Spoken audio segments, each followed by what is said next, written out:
Okay. All right, clock is on. So hi, I'm Jay, and I'm going to talk about the future of AI in contact centers. So we all know about the media and how AI is going to kill us all, right? I mean, it's so bad, it's so evil, etc. But if you so let's try to understand, right? Let's rewind. Let's go back to where all this came from. Where did it begin? I mean, it began with biology. So let's rewind 600 million years. The first neural networks, there are less than 500 neurons, by the way, inside basically the first brains in these little worm-like and slug-like creatures at the bottom of the ocean. I mean, compare that with, say, something like ChatGPT today. You're talking about billions and tens of billions of neurons and neuronal connections. Very small brains. But even, I think, pre-brain type life, had this survival instinct. So the one thing that was different about them, that even most of our most powerful computers today, I think, obviously, probably don't have, is this survival instinct. So even with these limited brains, they had the ability to tell positive from negative. So they were able to go, use the positive to go towards their food, use the negative to stay away from danger. This survival urge meant that they would actually go for their energy source, their food, at almost any cost.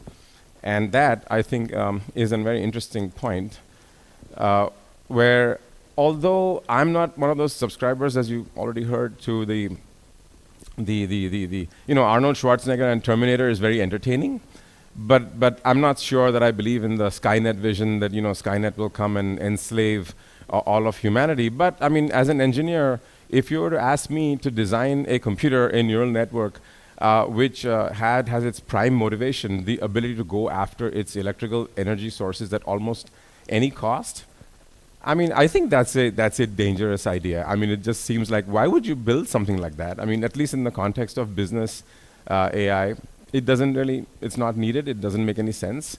I mean, if you were trying to build something like an interstellar probe that was meant to self-replicate or something like that might make sense in that context. But at least on Earth, in our business context, I don't see the logic of it. Unfortunately, in the world of business and contact centers, we don't really need to deal with all these really complicated questions. So let's talk about more simple stuff. So here we're seeing all kinds of interesting failures with AI in business, in banking, in consulting. I'd just like to talk a little bit about this little tragic-comic story, an airline story. It happened with Air Canada. There was this guy who's, sadly, his dad had passed away, and he was trying to get a bereavement fare from Air Canada, essentially. And Air Canada had recently released this new LLM-based chatbot on their website. And unfortunately, that bot, it completely hallucinated. It gave this guy all kinds of wrong information. It said, no problem, you take the flight, you go. You can even collect the discount 3 months later. Within 90 days is all good after the flight. So he just got on the plane, he came back, then he asked Air Canada for the money. And Air Canada is saying, what the hell are you talking about? There's no such thing. You are supposed to do this before the flight, not after the flight. So he decided to take them to small causes court. And I don't know what that sort of subject matter expert, the technical advisor, advised the Air Canada lawyer. I would have loved to see been a fly on the wall in that conversation. But the lawyer went ahead and told the judge that, hey, this whole thing, it's not our problem, it's not our fault, we have nothing to do with this, what happened. I mean, I think the reference is that, these neural networks are probabilistic machines, they are kind of difficult to control. Somebody else built the foundation model, somebody else's problem, not our problem. Luckily, the judge was a reasonably wise man, and he said that, no, this is your product, you put it up on your website, you made a promise, and you're going to live up to it. So that's an interesting take on where, at least in the Canadian context, what the precedent has been set. But the good news is that for folks in this business who are at risk, actually insurance companies have now actually started offering insurance for exactly this kind of hallucination type risks. So there are solutions to these problems available. Another interesting one is Anthropic, again, talking about how, it's possible that even within a limited business context, these machines might actually start behaving perverse, which is to say, go the opposite. You think you have one intention, and then there's an incoherent response from the machine, which is now trying to do the exact opposite of what you intended. But there are a lot of people who have asked questions about why is it that many of these kind of companies, start talking about all this kind of stuff, mostly around the time when they're trying to raise lots of money from the capital markets. I'll let you decide on what you think of that one. Um, so, talking about some of the practical problems that we face, we already talked about hallucinations. And of course, that is a fundamental problem that we talk about functional accuracy. But many people think that hey, building an innovative prototype is where the real technical challenges and the real technical problems are. And of course, it's challenging, and of course, it's difficult. But at least from practical experience, I can tell you that in fact, it is much more challenging and much more difficult to try and solve these problems at scale, because customers keep asking for more and more LLM features. And the problem with that is that your data center costs, because of these expensive AI GPU chips, they start skyrocketing through the roof. So the real challenge is, okay, how do you offer all these things but fit it within the customer's budget? And so we spend probably more than half of our engineering time trying to actually optimize for production costs, even more so than we do trying to build innovative new prototypes. So that's just something that I thought I'd mention from the world of engineering and technology. And of course, buzzwordization does not help. So recently we had a customer, we're talking to them about their problem, their solution, and they're like, okay, but where's the LLM feature? We're like, what does this have to do with, and what's your problem? I mean, if you want a piece of software to give you 100% accuracy, maybe a rules engine is a better fit. So why are you talking about the marketing buzzwordization when what we're trying to do is, identify a problem and solve it at a technical level? Now, I'll also touch upon the recent Klarna case. I think some of you, in this industry might have heard about it. You're probably aware of it, that Klarna a couple of years ago got carried away. They went in for full automation. It was a complete disaster. They had massive losses in brand equity. They were smart enough to quickly realize the huge mistake that they had made. They brought the humans back, and they literally, I think, they publicly apologized for the mistakes that they made in that context. So, I think that what we are really going into is more like the cybernetic age of BPOs, where you're talking about, and that's what the rest of my talk is going to be about, the collaborative partnership between humans and AI for the best and most effective results. And in fact, I was at Gartner Symposium in Orlando last week. Arguably, it's like the most high-profile business-to-business software event. And out there, most of the Gartner analysts, almost unanimous in this point of view, saying that yes, the most effective way to move forward is not going to be full automation. It is definitely going to be these human-AI collaborative partnerships. All right, so it's fine for businesses to try and solve these problems in-house. Sometimes there are trade secrets. Sometimes there are regulatory reasons.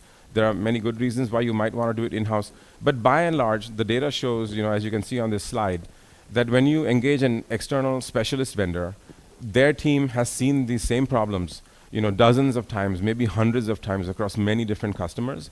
And because of that, they just have a much deeper level of knowledge and insight. So a few more words about, okay, is it a bubble? A lot of talk in financial markets. It's all a big bubble. Well, was Amazon in the dot-com time a bubble? Yes, it's true that from a $25 billion market capitalization, the stock crashed 95%, and it took almost 9 years to come back to $25 billion. But when you cut out to today, 20, 30 years later, the Amazon market capitalization today is almost $25 trillion. So 100 times bigger than what it was when it supposedly collapsed. Anyway, also talking about some of the practical things that are being done, companies are doing incredible things in the area of computer vision, in the area of building coherent training clusters, and I think that within a couple of years we will start seeing some incredibly capable machines, expert call center agents which are fully automated, potentially AI supervisors. All these capabilities will exist, but there's always that little gap. It's like the speed of light. You never quite get there, so that's why I think the human element stays there. But just to talk a little bit more about technology, you have Yann LeCun. I think he won recently some sort of a Nobel Prize, actually, and on this subject, and talking about these beyond LLMs. He's talking about the JEPA models. Richard Sutton, the great pioneer of reinforcement learning, talking about how machines in the future will learn like us humans learn, dynamically on the fly, not based on just retraining them in the night or in next week or whatever. So all this will keep moving things forward really fast. So is there going to be job collapse in contact centers? Well, if you're talking about the very simple tasks, I mean, today, I mean, let's talk about digital automation, right? Who in their sane mind today will wait for 20 minutes on a call center phone call to do a password reset when you can just go to a web page and do it in 5 seconds? So those kinds of simple tasks, yes, probably will go for full automation. But I think that maybe, almost all the slightly more complex stuff, I mean, you're going to need people. And so that's really where, I would like to focus my energy and effort. So I could talk about, symbiotic collaboration and intelligence in tandem and all that, but, and in fact, there are several more slides on the feedback piece in a moment. But what I'd like to spend a minute on is the famous, world chess champion in the previous century, Garry Kasparov. They had this incredible high-profile moment. I think it was in 1997 when IBM's Deep Blue computer beat a human world champion grandmaster like Garry Kasparov for the first time ever.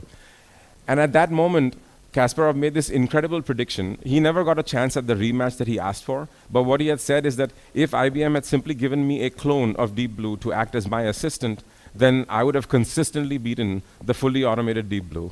And today, we're seeing years and decades later, in industry after industry, in aviation, healthcare, whatever, that the data is actually clearly showing us that this prediction that Kasparov made is indeed true. So let's talk briefly about organizational design. I mean, the point I'm making on this slide is that if you're going to have shared agency between human and AI agents, then you can't just think only in terms of the individual employee, or an individual product. You have to think about how you're going to design your entire business altogether.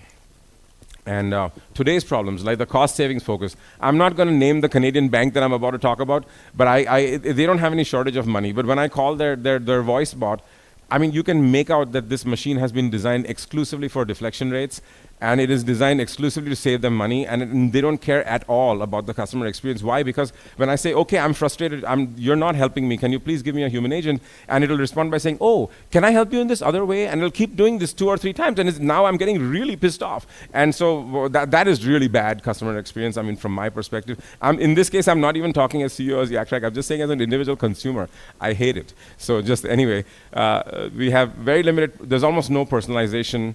You talk about missed customer journey insights. In a practical case today, again, I cannot name this customer, but this is a customer, very large corporation, and their people are obsessing continuously on what are the statistics about first call resolution as a result of your product on customer experience, et cetera, AHT and all that. But when we tell them the most simplest of things that would massively improve all these metrics, like, okay, could you please give us access to your CRM data? It's been several months and we still don't have access. So simple things are not getting done. So really it's all about these not good enough feedback loops. You really need to accelerate these things. And the core issue is that most of these machines are cybernetically incomplete today. They basically still continue to act as command interpreters, not as true collaborative teammates. And and then as we can see, there's a bunch of technologies. We all know about LLMs. We have things like world models and knowledge graphs, and all these things are going to certainly keep improving these products. So I want to say a few words about how I would propose to make things better. So from a user experience point of view, if you do want true conversational flow and a real collaborative real-time conversation, then you're going to want to have context continuity and robust ambiguity recovery.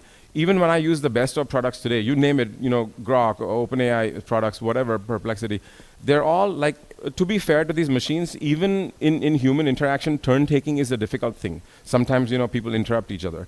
But these machines have an especially bad problem with that. In my particular case, like for example, I have a tendency to ask long questions of these machines, and I want to take some time to express myself, and the machine just prematurely keeps thinking I'm done, and I have to keep saying, no, stop, please let me finish. I'm not even finished asking my question, and you're already started with the answer, okay?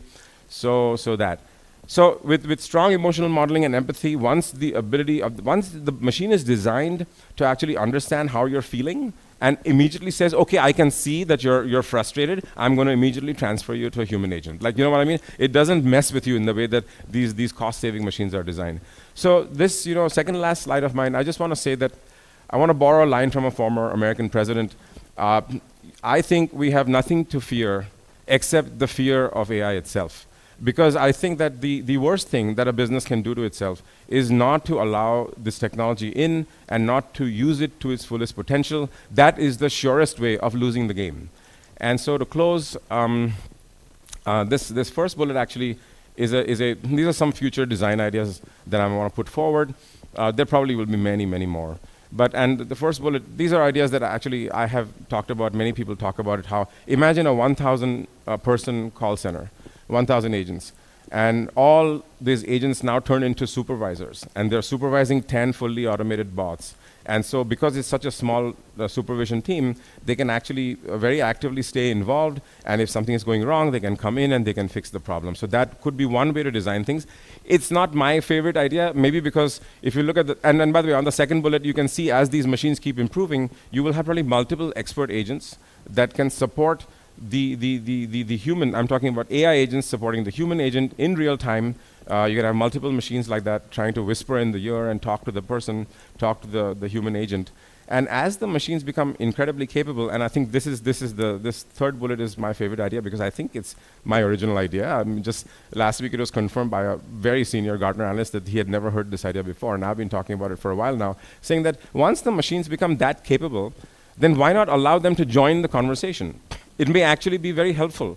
So initially the human call center agent takes the call, and then once they realize that, oh, some great expertise is required, or the machine is whispering in their ear and it's becoming information overload, you just say, okay, why don't you join the conversation?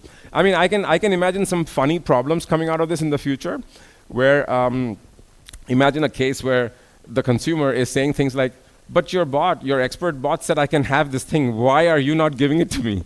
But I think that given the ambiguity, we probably still have to have the human, for now, take the final decision.